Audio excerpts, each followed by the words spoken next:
What's up guys? Yun nga guys, welcome po sa ating channel. Meron po tayo ditong tilapia na binili lang po natin sa palengke. Yan guys, 5 piraso po yan guys. Lemon. Yan po yung ating mga gagamitin lang guys.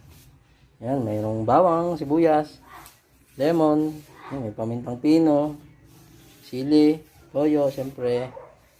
Saka lalagyan lang natin ng additional na gulay. Ayan na guys, at isa na lang po ang ating piniprito. 5 tilapia. Sisimulan na natin tong kanyang, piprepare natin ang kanyang sauce. So,